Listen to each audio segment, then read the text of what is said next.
प्रिय विद्यार्थियों, पिछली कक्षा में हम केशवकृत रामचंद्रिका के विभिन्न पाठ्यक्रम में संकलित अंशों को पढ़ समझ रहे थे। आज हम आगे चलते हैं। रामचंद्रिका के अगला जो पद है, पीछे तक हमने ये पढ़ा था कि सीता का स्वयंवर है और बड़े बड़े जो भूप हैं वो शिव के धनुष की प्रत्यंचा चढ़ाने में विफल रहे।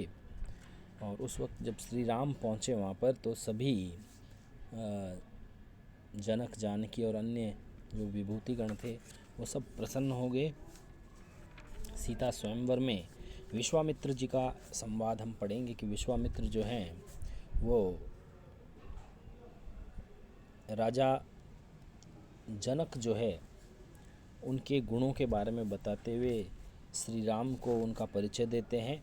विश्वामित्र श्री राम को कहते हैं, केशव ये मिथिलाधिप है। हे राम, यह मिथिलापुरी के राजा जनक हैं। जग में जिन कीर्ति बैली बई है, बई का मतलब रूपी है।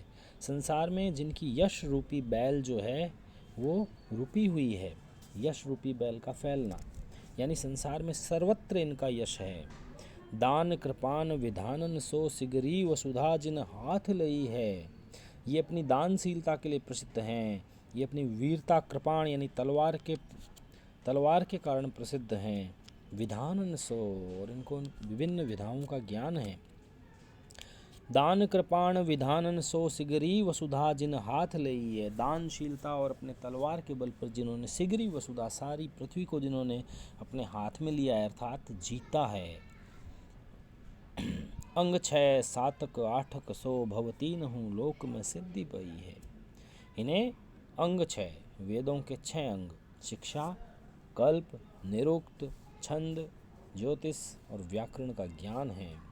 7 राज्य के जो अंग हैं, राज्य के अंग होते हैं राजा, मंत्री, किला, देश, सेना, कोश, ये 7 अंग कहलाते हैं। और आठक का अर्थ है 8 योग के अंग, यम, नियम, प्राणायाम, प्रत्याहार, धारणा, ध्यान, आसन, समाधि से ये संपन्न है। इस तरह ये पूर्ण ज्ञानी हैं, इनको संपूर्ण ज्ञान है। भवतीनहु लोक में सिद्धि भई, और तीनों लोकों में इन्होंने इनका आधिपत्य है, ये प्रसिद्ध हैं। वैद त्रयरु राजश्री परिपूर्णता शोभ शुभ योगमयी है। वैद त्रय यानी तीनों वेदों के, राजश्री, इनको तीनों वेदों, और राजश्री का मतलब है श्री का अर्थ लक्ष्मी होती है, राज लक्ष्मी की परिपूर्णता का शुभ योग है इनके। तो यहाँ राजा जनक को अत्यंत ही प्रतापी और महान बताया गया है और राज ऋषि के व्यक्तित्व से मंडित किया गया है। तो यहाँ हम कीर्ति बैली शब्द पहली पंक्ति में जो आता है वहाँ रूपक अलंकार देखने को मिलता है। केशव की भाषा ब्रज है और विश्वामित्र के बाद में अब जनक जो हैं,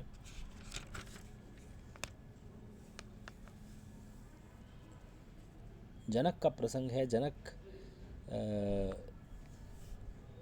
विश्वामित्र के समक्ष अविश्वास करते हैं। जब महर्षि विश्वामित्र कहते हैं कि भाई आपके शिव के धनुष को तो राम जो अकेले उठा लेंगे, तो जनक के मन के जो भाव हैं उनका प्रकाशन अगले पद में किया गया है। और जनक को संदेह है कि जब बड़े बड़े भूप इस कार्य को करने में सक्षम नहीं रहे, तो राम जैसे कोमल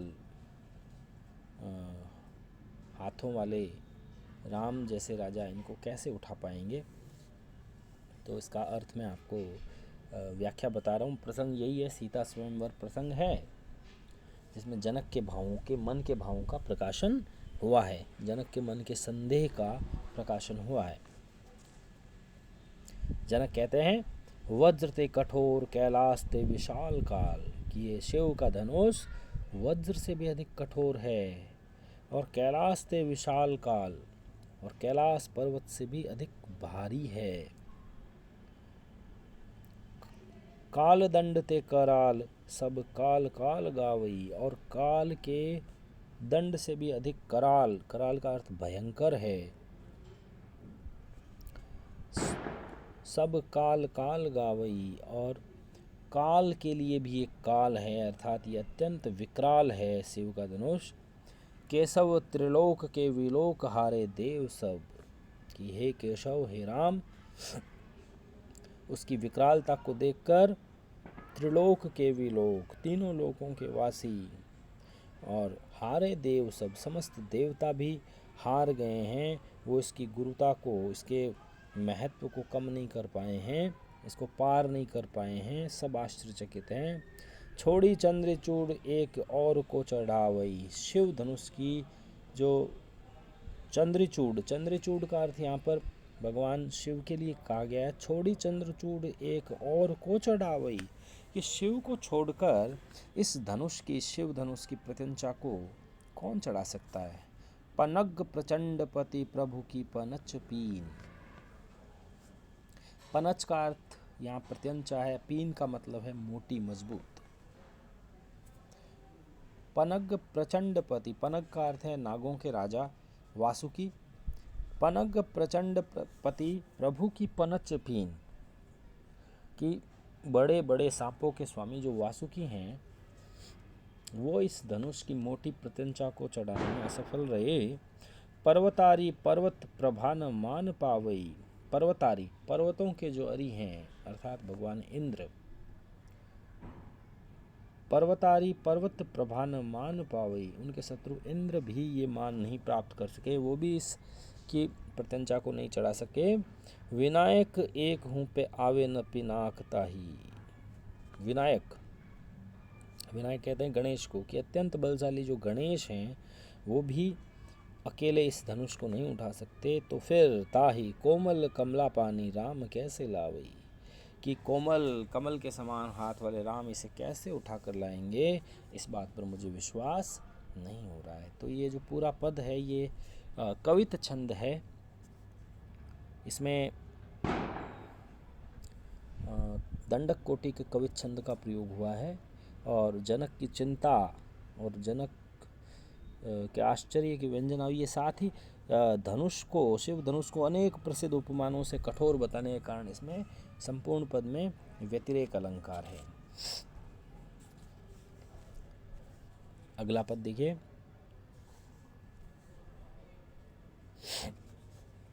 प्रथम टंकोर झुकी सारी संसार मद, चंड को दंड रयो मंडी नव खंड को।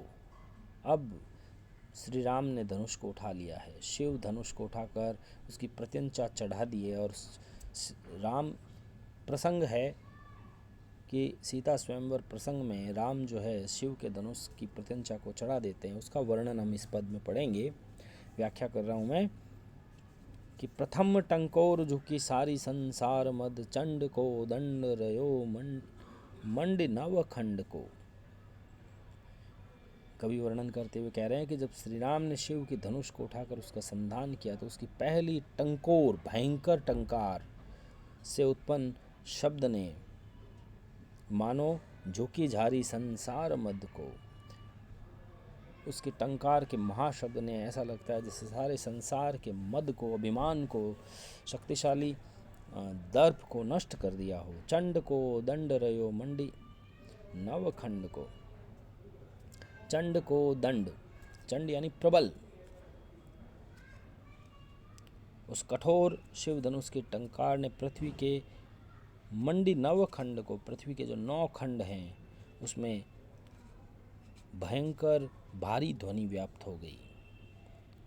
चाली अचला अचल घाली दिग्पाल बल, मतलब उसके इतने शब्द घोर थे कि जो अचल अचला है, जो अचल पृथ्वी है वह भी चलायमान हो गई, सदा स्थिर रहने वाली धरती भी कांप गई। और दिग्पाल बल, और दिशाओं के जो पालक हैं, दिग्पाल हैं इंद्र वरुण यम और कुबेर, उनका बल भी टूट गया। पाली ऋषि राज के वचन प्रचंड को, मतलब इस धनुष के टंकार की गूंज में ऐसा लगता है जैसे महर्षि ऋषिराज विश्वामित्र को कहा गया कि विश्वामित्र की धनुर्भंग की कठोर आज्ञा का पालन था। सौधु दे ईश को बौधु जगदीश को, सौधु दे ईश को, सौधु यानी खबर। धनुर्भंग की ये जो तेज ध्वनि थी वह ऐसा लगता था कि शिवजी को उनके धनुष के टूट जाने की सूचना देकर सौधु दे ईश को बौधु जगदीश को, जगदीश जगत के ईश्वर शिव को पता लग गया। धनुर्भंग की जो तेज ध्वनि है उससे लगता है कि शिवजी को उनके धनुष टूट जाने की सूचना मिल गई। क्रोध उपजाए भृगुनंद वरिवंड को, वरिवंड शब्द का अर्थ है शक्तिशाली। भृगु के पुत्र शक्तिशाली परशुराम को भी जो है ये सूचना मिली और उनके मन में अत्यंत तीव्र क्रोध उत्पन्न हो गया। बाधिवर स्वर्ग को साधि अपवर्ग को, धनुभंग को शब्द गयो भेद ब्रह्मांड को, मतलब धनुर्भंग की जो टंकार है सारे ब्रह्मांड में फैलकर सभी को विचलित करने लग गई और ये जो सूचना है परशुराम के मन में क्रोध उत्पन्न करने लग गई। और बाधिवर स्वर्ग को यानी स्वर्ग जो है वहाँ तक इस कार्य की गूंज पहुँच गई और वहाँ से बाधित होकर मानो ये ब्रह्मांड में अंतरिक्ष में चली गई। श्री राम जिस प्रकार शिव धनुष की प्रत्यंचा चढ़ाते हैं तो उस दौरान जो ध्वनि उत्पन्न होती है उसका अतिशोक्तिपूर्ण वर्णन किया गया और साथ ही बहुत गहरी कल्पना कवि ने की है। उत्प्रेक्षा नामक अलंकार का भी इस पूरे पद में प्रयोग है। प्रिय विद्यार्थियों, आप इन 3 पदों की सब प्रसंग व्याख्याएं, उनके दोनों सौंदर्य भाव और शिल्प सौंदर्य मुझे लिखकर उत्तर पुस्तिका में भेजेंगे। कल हम आगे परशुराम संवाद और इसके अतिरिक्त परशुराम और राम का जो संवाद है वो हम आगे पढ़ेंगे। शुक्रिया, जय हिंद।